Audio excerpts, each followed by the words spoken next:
Hello and welcome to my channel. My name is Jason White and this is my channel, Jason's Weird Reads. Thank you for joining me. This video is my top 10 science fiction books.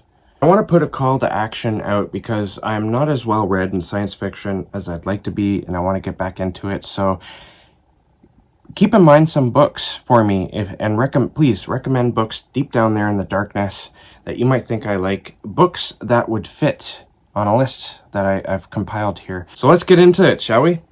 In at number, and yes, these books are tiered because the first book is some of the most mind-blowing science fiction books I've ever read, and absolutely loved what number one is. So stick around for number one. And also, if you have any recommendations for science fiction that have that big idea, the oh my god type of science in it, kind of weird science, but not necessarily weird in as much as it is mind-blowing. All right, so the list proper here. In at number 10 is Valas by Philip K. Dick. Now, this book is definitely a weird one, but Philip K. Dick, he's known for writing some kind of strange and out there ideas. I think it's known that Philip K. Dick enjoyed his LSD a little bit, and he used to kind of hallucinate without it. And Valas is very much a result of a hallucination he had, and he became obsessed with the hallucination. He saw a pink light one day while opening up the door to, I think it was like a salesman, and he saw the pink light reflect off like some jewelry the guy was wearing. Here's the plot, or the synopsis for Valas. In March 1974, Horse Lover Fat, it's a real unfortunate name there, Horse Lover Fat. Horse Lover Fat, the alter personality of Philip K. Dick, experiences visions of a pink beam of light that he calls Zebra and interprets as a theophany, exposing hidden facts about the reality of our universe, and a group of others join him in researching these matters. Like I said, it's a pretty strange story, and if you're familiar with Philip K. Dick, then it won't be that strange to you. But I remember being entertained by the strangeness of this book, and I've read a few Philip K. Dick books, and this one rises to the top of his work that I've read for me. Moving on, we have the Day of the Trifids. Day of the Trifids by John Wyndham. I really enjoyed this story because I came to it actually by listening to, I don't remember his first name, but his last name is Boyd, I believe, the director of 28 Days Later. He said that this book was a huge influence, and especially the beginning of the story of 28 Days Later, the Rage Zombie novel. This novel obviously came first, but it starts off the same way. Let me read you the synopsis.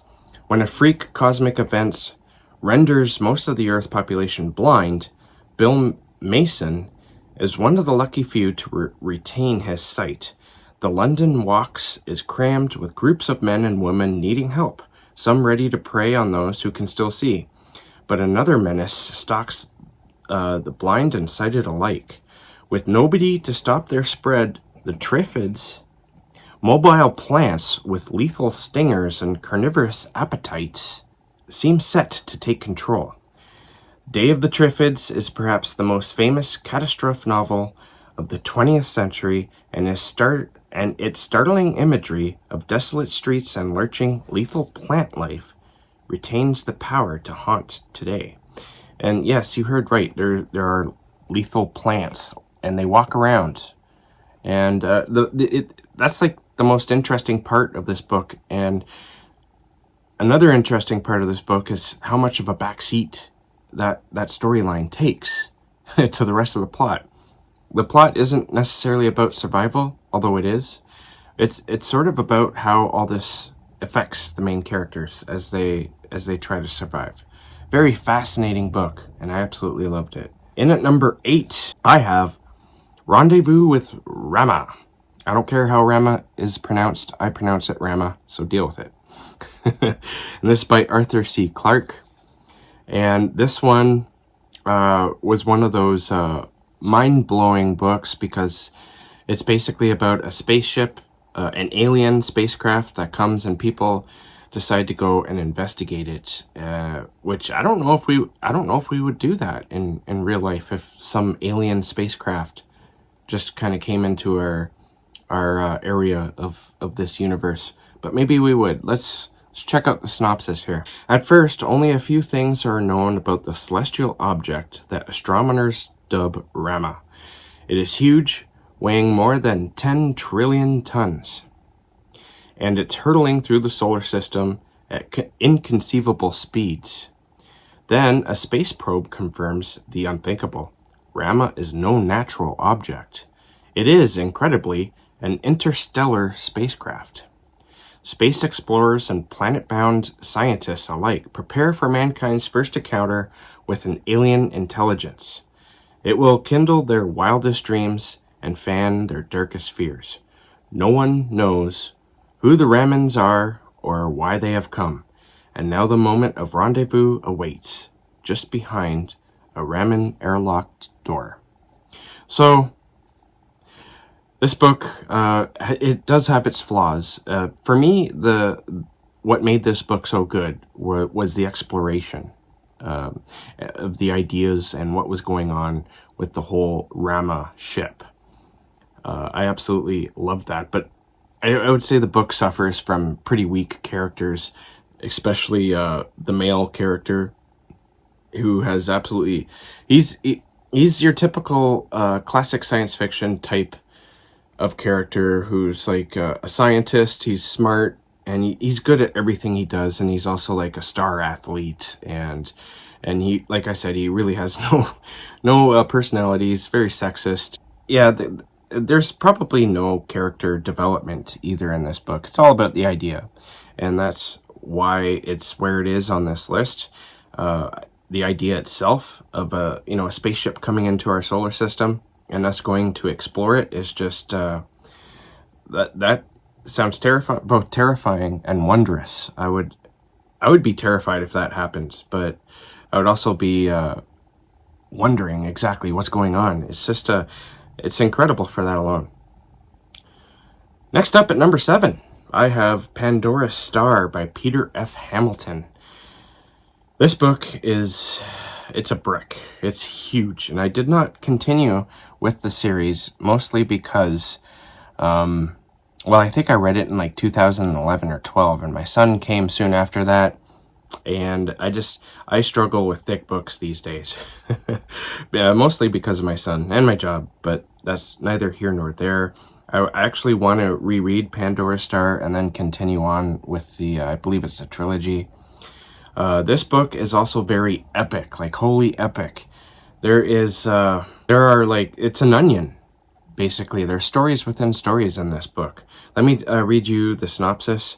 When astronomer Dudley Bose observes a star over 1,000 light years away vanish. Imprisoned inside a force field of immense size, the Commonwealth is anxious to discover what actually happened. As conventional wormholes can't reach that far, they must build the first faster-than-light starship. Now, as it mentions in there about wormholes, wormholes are actually, I believe, are discovered at the beginning of this book. And the first chapter might make you think it's a little bit silly, because I remember finishing it 8 or 9 years ago, but I tried reading it a couple years before that, and I thought the opening chapter was kind of silly because you have these, from my memory, you have a couple people on a planet, and suddenly this wormhole opens, and there's this like cowboy guy playing a guitar or something like that as he pops through, and I was just like, that's just silly. But that was just like the very beginning of what is a seriously epic story. The discovery of wormholes alone was pretty interesting. The rest of it just continues, and there's also this adventure thing that happens right in the middle.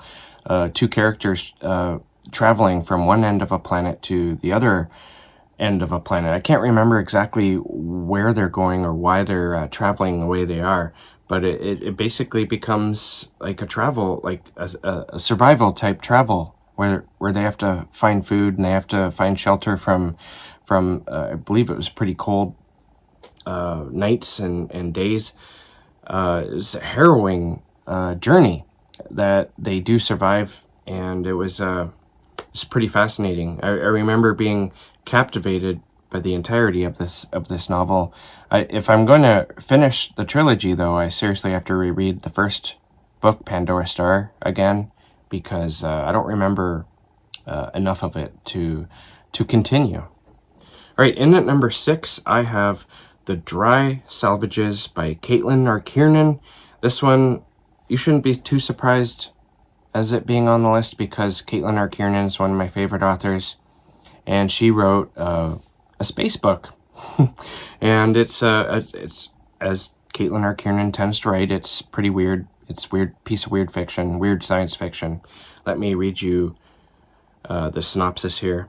An interplanetary expedition pays an unexpected visit to the dark side of science fiction in this gripping genre jump by horror specialist Kiernan. I don't know if that was updated recently, because I'm a little bit confused as to Kiernan being referenced as a horror specialist, because she hates being called, or I guess it's they hate being called a horror writer by any means, but I guess a horror specialist is okay. I don't know. Anyways, in the 23rd century, Earth has just discovered signs of the first non-human civilization on Pyros, a moon in a star system some 15 light years away. Extrasolar exopaleontologist, that's a mouthful, Audrey Cather, and 3 other crew members of the starship Montelius are dispatched to rendezvous with Gilgamesh, the exploratory ship that made the discovery. But when they make port, they find that half of the Gilgamesh crew has vanished on Pyros, while those on board are struggling with madness. Something has frightened the scientists to irrationality and driven at least one to spouting portentous messages from Blake's Book of Horizon. Suspense mounts excruciatingly as the crew of the Montelius hastens to Pyros to confront the horror themselves. Echoes of... Okay, I'm going to leave it there, because the rest is just saying how good of a book this is. But it is a really good book. And it also, if you like everything wrapped up in a nice little ball where all the plot points kind of meet there, and this is a piece of weird fiction, you're not going to get that. This book is meant to give you a sense of awe and wonder.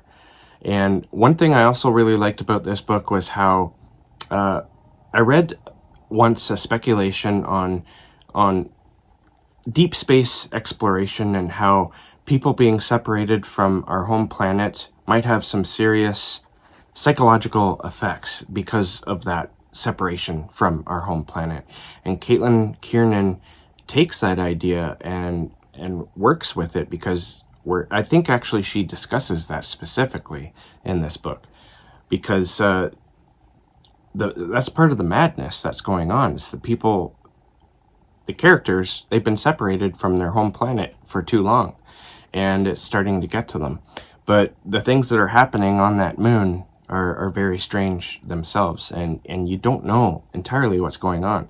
You have to work with Kiernan in order to come up with your own theory as to what's happening, or just enjoy the weirdness, as I like to do sometimes. All right, in at number 5, I have Hyperion by Dan Simmons. I was completely blown away by this series. I read it about 9 years ago, and I loved the first book. The first book was just so gripping.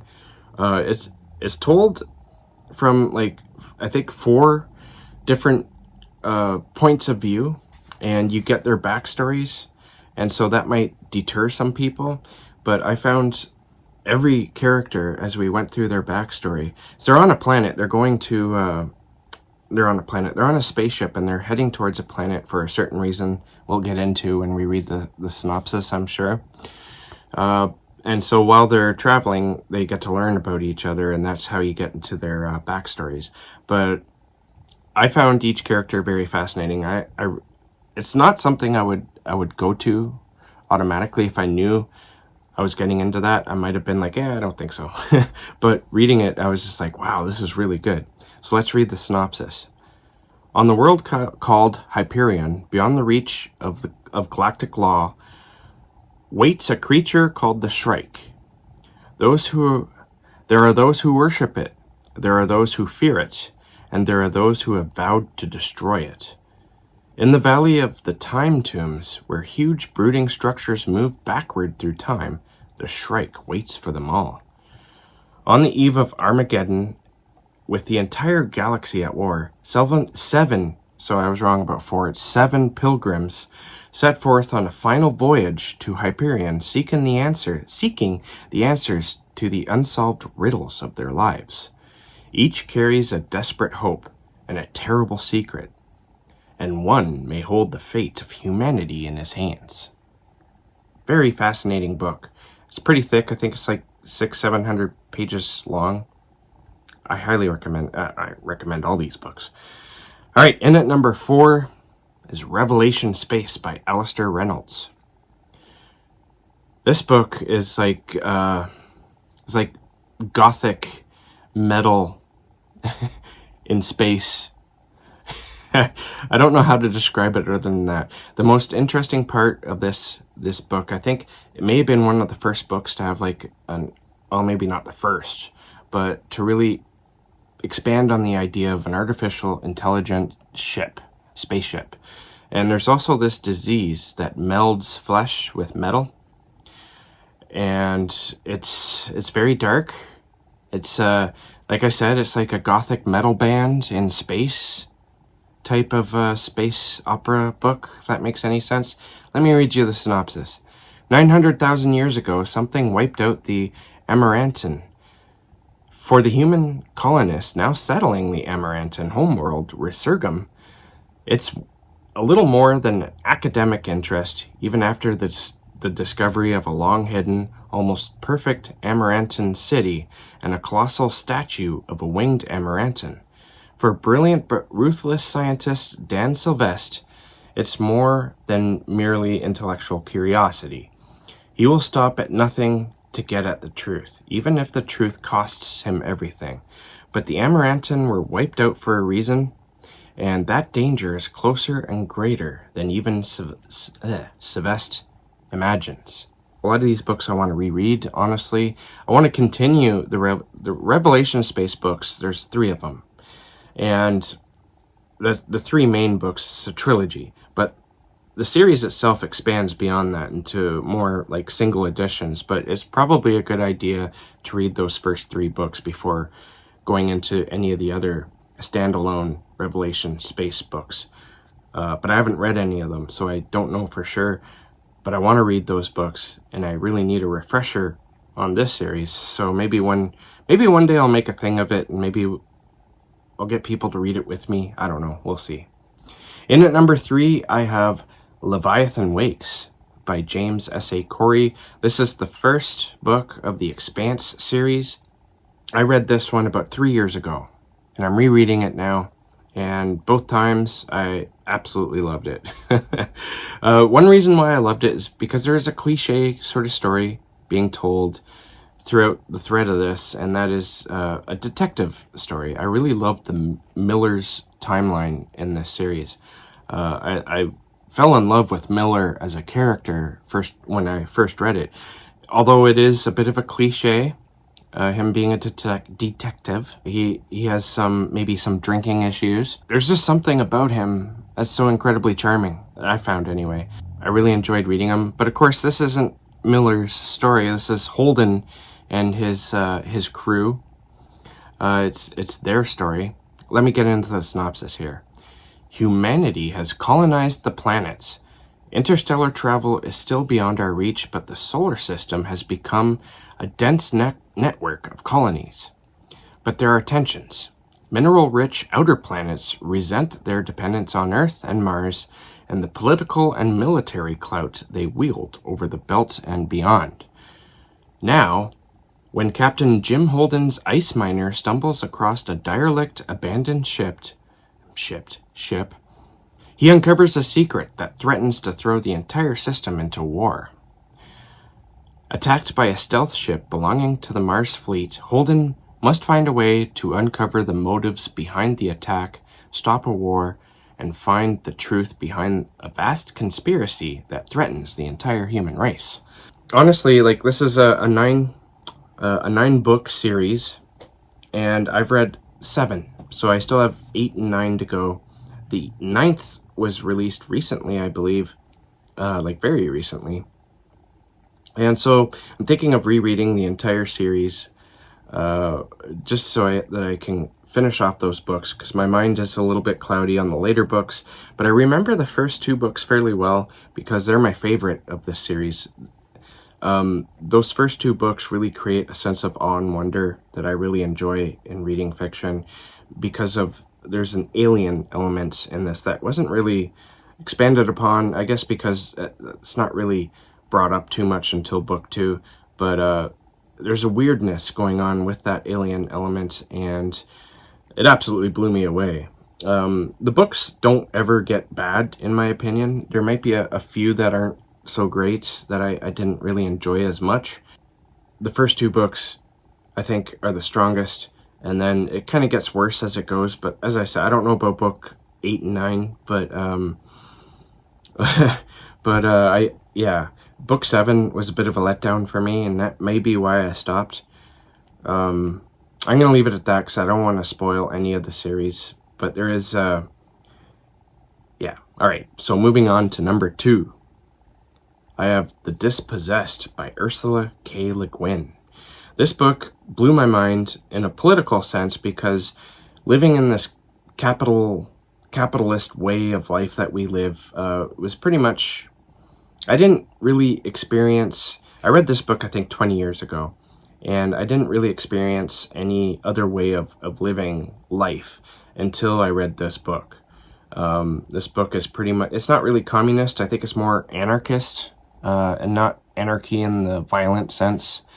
It's sort of an anarchy type of government. I don't know the correct term, but there's an interesting way that these people live. They live on a moon, and the planet, they're from the planet proper to the moon, but they've separated from those the people living on the planet, and they decided to live on the moon. The moon itself has an atmosphere with breathable air, just like the planet where they came from, and they just basically want to be left alone. So let's get into the synopsis here. Shevek, a brilliant physicist, decides to take action. He will seek answers, question the unquestionable, and attempt to tear down the walls of hatred that have isolated his planet of anarchists from the rest of the civilized universe. So there it is, they're anarchists. To do this dangerous task will mean giving up his family and possibly his life. Shevek must make the unprecedented journey to the utopian mother planet, Anares, I think that's how you pronounce it, to challenge the complex structures of life and living and ignite the fires of change. This book really goes into the way they live fairly deeply. It's kind of a dry read. The characters, I would say, are not all that interesting. For me, what blew me away about this book and made it number 2 on this list was that very same thing. And it wasn't the characters, it was the politics. It was like, for me, because I was kind of living in my own little ignorant bubble. And this book introduced me to an entirely different and perhaps even more satisfying way of living. And it's something that we definitely do not do in this world at all. And to be honest, I don't know if it would work in real life, but reading about it is fantastic. It was fantastic in the literal sense of what fantastic means.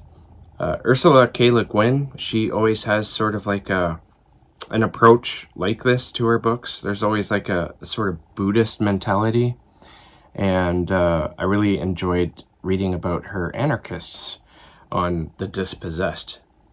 In at number 1, I read this book 16 years ago. I think it was 2006, so 15 years ago.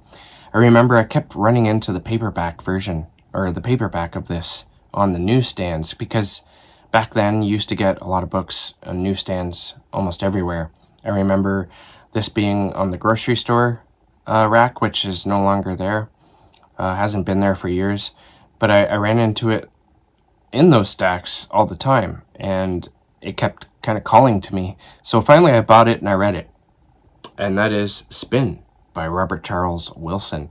This book does not get nearly enough love on YouTube. I think the only other person I heard talk about this book who also loved it, by the way, was Emily Fox. She's a huge booktuber, and I can't remember the name of her channel, but I do remember her name. It's Emily Fox. Anyway, she read it about a year or two ago, and she loved it too. So that made me happy. I'm not alone. But this book, I think it's going to be a classic in the future. Let's get into the synopsis here. One night when he was 10, Tyler stood in his backyard and watched the stars go out. They flared into brilliance, then disappeared, replaced by an empty black barrier. He and his best friends, Jason and Diane Lawton, had seen what became known as the Big Blackout. It would shape their lives. The sun is now a featureless disk, a heat source rather than an astronomical object. The moon is gone, but tides remain. The world's artificial satellites have fallen out of orbit. Eventually, space probes reveal that the barrier is artificial, generated by huge alien artifacts. Time passes faster outside the barrier, more than 100 million years per day on Earth. At this rate, the death of the sun is only about 40 years away. Jason, now a promising young scientist, devotes his life to working against the slow-moving apocalypse. Diane throws herself into hedonism, marrying a sinister cult leader who's forged a religion out of the fears of the masses. Earth sends terraforming machines, then humans, to Mars. And immediately an emissary returns with thousands of stories about the settling of Mars. And then an identical barrier appears around Mars. Life on Earth is about to get much, much stranger. This book absolutely blew my mind. And there's pretty much everything that blew my mind was in that synopsis. First of all, the Earth is surrounded by this barrier that you heard about, and within our planet, like, you can't see the stars the way you used to be able to, and time moves differently on Earth with this barrier around us. So I forget how many days it was, but one day on Earth is like 1,000,000 and something days outside of Earth. And so we're slowly, within 40 years, the sun is going to expand into a red giant and consume all of Earth. And so people, these scientists, they're trying to figure out how to stop that. And one of their ways of trying to stop it is by, they decide to terraform Mars into a livable planet. And they have a method of doing it, and it's all explained, which I found fascinating. And then they send people there. And these people, over millions of years, evolve into their own type of species almost, because they've been living on Mars for millions of years, when for us it's only been, a couple of years. And so when they come back and tell us their stories, it's just fascinating. It's absolutely mind-blowing. I love this book so much. This book is also a trilogy, but I wouldn't necessarily recommend reading the other two books because they're nothing in comparison to this book. This book could stand alone, and perhaps it should, and it's beautiful. It's absolutely mind-bendingly beautiful. All right, that's my top 10 list, my top 10 science fiction list. So thank you for watching. If by chance you made it this far, I would ask that you leave a little star in the darkness down there below, and I will leave you some stars in return. Thank you for watching. Keep being safe. Keep being creative. I'll catch you guys in the next bookish video.